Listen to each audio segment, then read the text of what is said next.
As creatives, you know how to design something that looks good.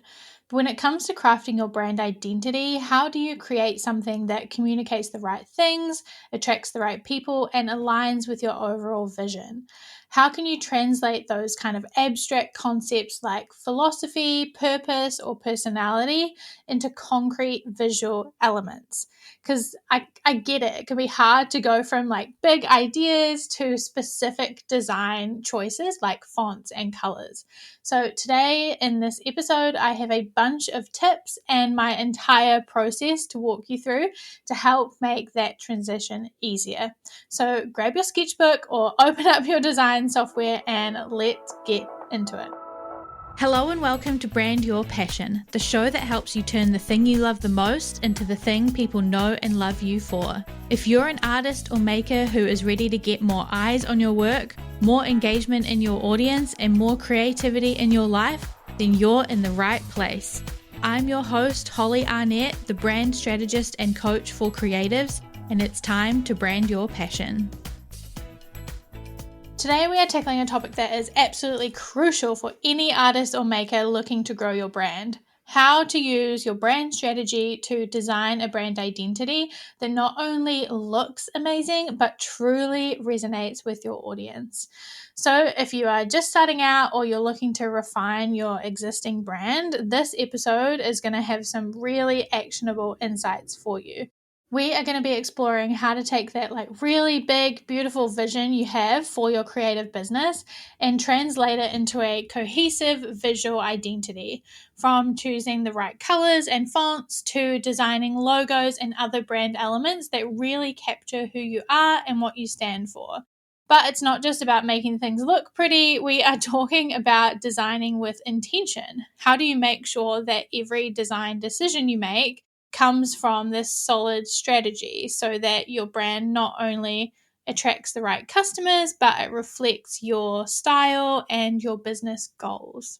Let's talk about it. Okay, so first things first, and if you have heard me talk about anything ever before, you're going to know this, but you need that brand strategy first, right? One common mistake that people always make is jumping straight into designing and skipping any strategy.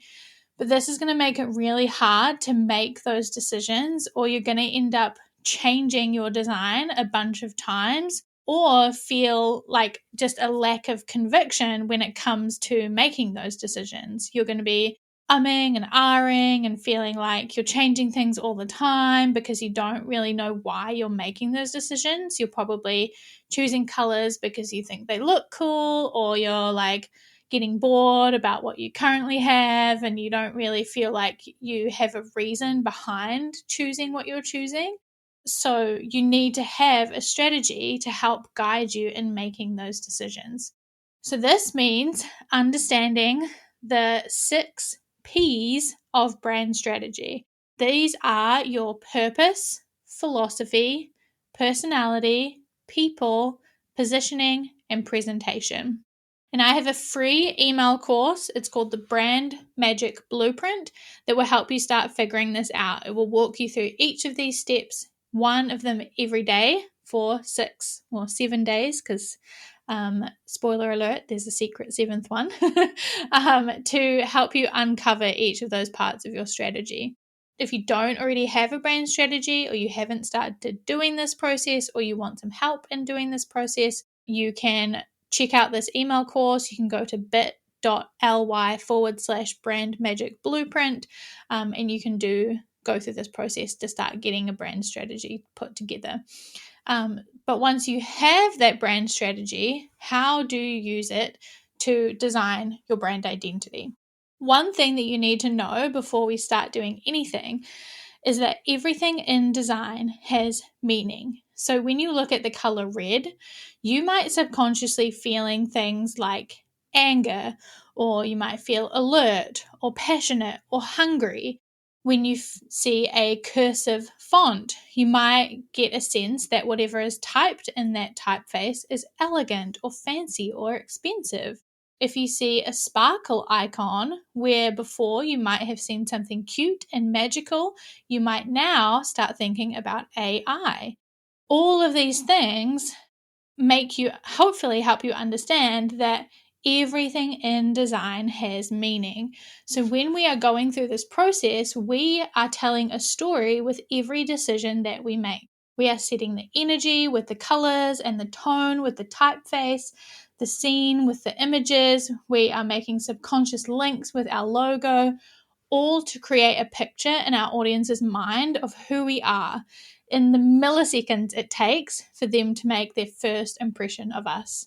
And that's what we're trying to achieve with this process, and why it is so important to think about what you're communicating and how it feels when you are making decisions about your brand identity. So I just wanted to preface everything we're about to do with that, because we're not just making willy-nilly decisions here. We're not just, picking colors or choosing fonts or designing logos because they are, cool shapes or fun colors or anything like that. It's because they have meaning, and we are trying to use that to create a story or create a picture or tell a tale for our audience that we want them to experience. So let's go through each step of the brand design process, and I will tell you exactly how I do this and how I use a brand strategy when I'm designing a brand so that you can do the same. Okay, so step number 1 is defining a concept. So before you start, you might want to use your vision and mission and positioning to define a concept, an overarching idea for your brand. For example, I just worked with a brand that was all about careers. But in the strategy session, we talked about his vision, which is all about helping his audience build their career so that they can build their life. That is the bigger picture. It's not just about, getting a better career or a new job or anything like that. This idea is about building something bigger, something better, something impactful, and that became the concept behind everything. So the visual language became these sort of like building blocks, and I took an element of the logo to create building blocks, and that kind of became the visual idea for everything. So we created a pattern out of these building blocks, and then I created everything from there. Another example is a brand I just worked with who teaches a particular piece of software, but something unique about them is that everyone talks so much about how well they make a complex, confusing, overwhelming things easy. So the whole brand idea became concepts made clear. And this inspired the entire visual language. So again, we created like the logo out of that idea. We created patterns and illustrations and a system for their sub brands out of this idea of concepts made clear. So you can create an overarching concept from your brand if you look at your vision, your mission, your positioning, the impact you want to have on the world. If you look back on your brand strategy and look at, what is it that I'm trying to communicate? What is it that underpins everything I'm trying to do? What is the story that I'm trying to tell? And that can create an overarching concept for your brand. Then you can take, that concept, and like I said, you can use that to impact and influence the design decisions that you make. So as I said, I took the idea of building and created patterns that were building blocks, or created illustrations and logos and visuals that communicated the idea of concepts made clear. So I created some fuzzy graphics that then were connected to these really clear graphics. So it communicated the idea of that. Okay, so moving on to the mood board phase or finding inspiration. This is where you can use that brand concept or keywords about your personality to find inspiration. So say, for example, you could search things like bold typography or calm photography or brick patterns, etc. One mistake people that make here is only looking for branding examples. So instead, you might want to look for things like painting or sculpture or signage. And I'll leave some links below to a bunch of my Pinterest boards where you can find so much inspiration. So I'll just link my Pinterest below. I have so many boards set up for things like that, like painting and signage and a whole range of other things that hopefully will spark some inspiration for you. But yeah, use your keywords if you have decided that you want your brand and your personality to be bold, then look for bold paintings. Or if you want your personality to come across as calm, then look for calm sculpture or something like that that might inspire how your brand could be communicated. And same with your concept. If you, like I said, we're creating a concept around building or building blocks or something, you might look up brick patterns or building blocks or like all of those sorts of things to inspire what your brand might look like. Okay, once you have found your inspiration, you're ready to set up your design workspace where you are about to be putting everything together. What I do next is put your keywords and the words you've decided that you don't want your brand to be. So, if you decided you definitely don't want to be cold or masculine or whatever, definitely put those words there too. The words about what you want your audience to feel, and any information about your ideal customer next to where you are going to be designing so that you can check as you are working that your brand is aligning with your strategy.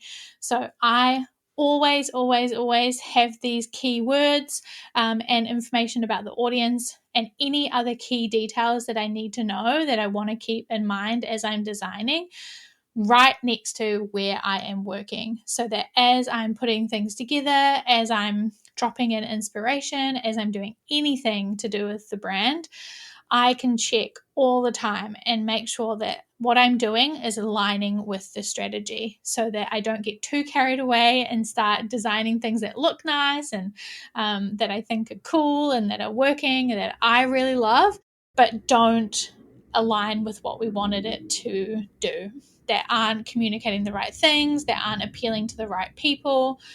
You need to make sure that whatever you are doing is aligning with the brand strategy. So keep those keywords in your design workspace.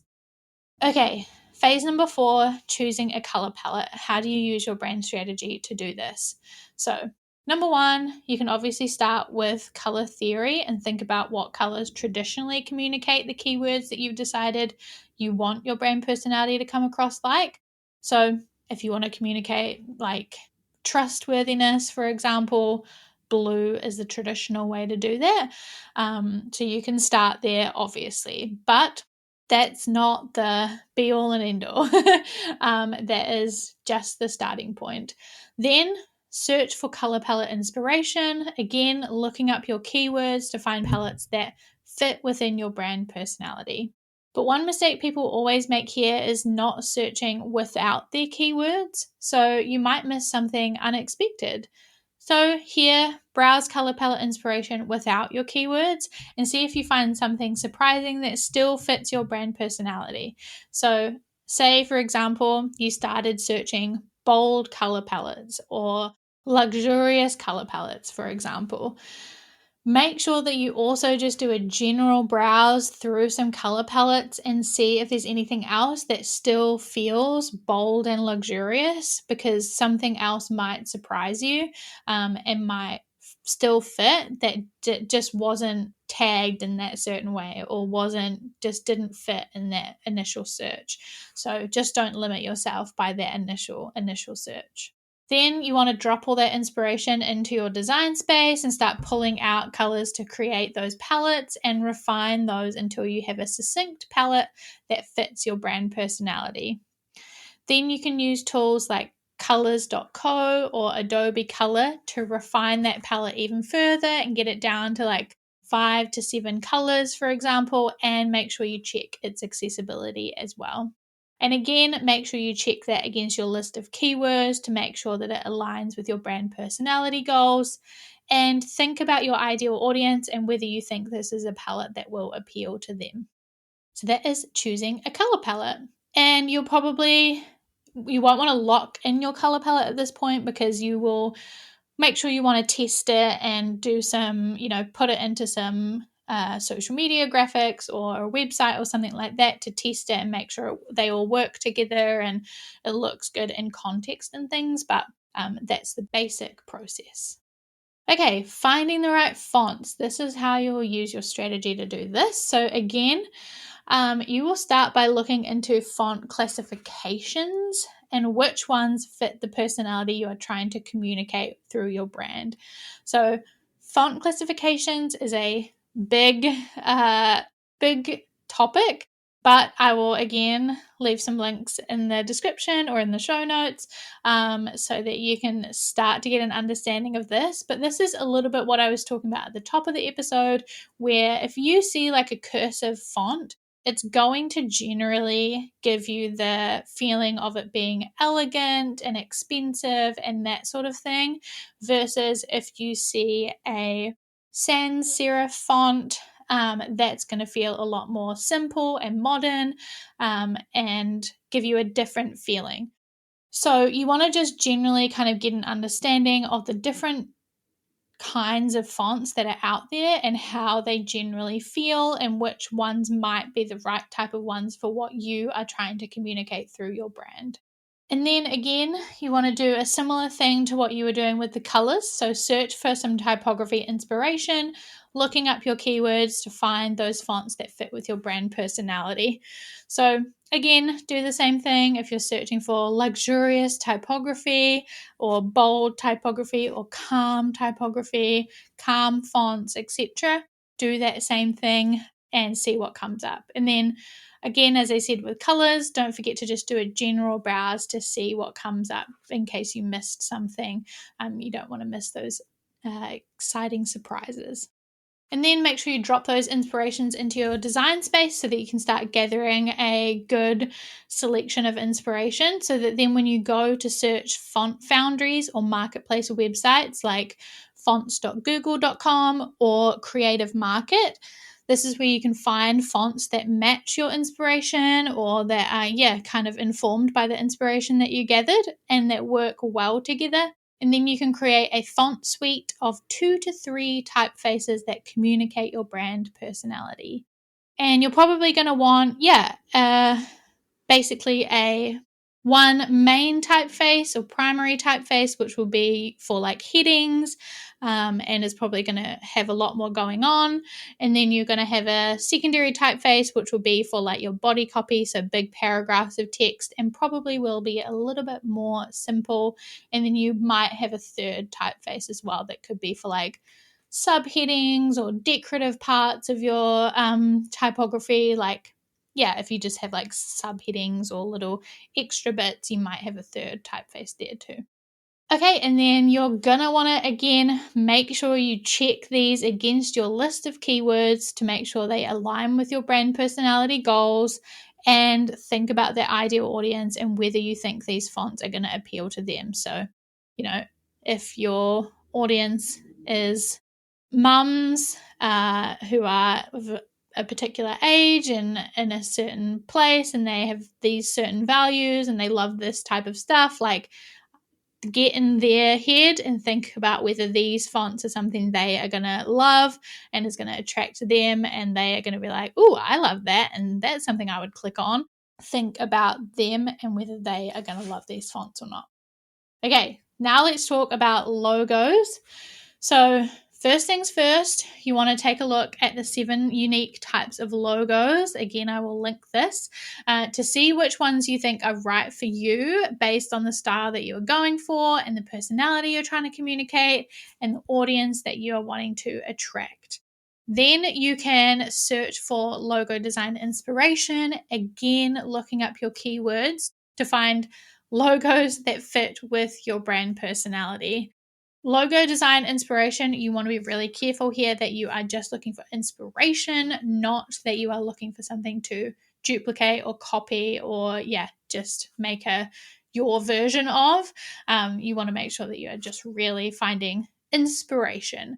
Search for that logo design inspiration. It's a very similar process again to the fonts and colors. You're looking for that inspiration, you're dropping the inspiration into your design space, and then you're going to start designing your logos and then refining those designs until you get a suite of cohesive logos that communicate that brand personality. And with logos, you're going to again want maybe like 2 to 3 versions of that logo. So for example, you might want a horizontal version, a vertical version, and then maybe just an icon that would go in like your profile photo or in smaller spaces. So you need a few different versions so that it can still remain consistent wherever your logo is used. But this is the same process. So yeah, make sure that as you are designing your logo, you are checking in, making sure that whatever fonts you're using in the logo, however you're laying out your logo, whichever like style of logos you're using, whether you're creating like an emblem lockup or you're making a monogram, or however you are going to lay it out, feels in line with how you want your brand to feel and the people that you want it to appeal to, and all of those things that you set out in your brand strategy.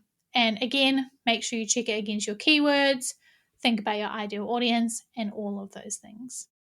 Okay, and now we want to just talk about adding other brand elements. So, as we know, as I've said and parroted on about many, many times, a brand is way more than just logos, colors, and fonts. So, you might also want icons, illustrations, patterns, or photography, for example, and potentially other things.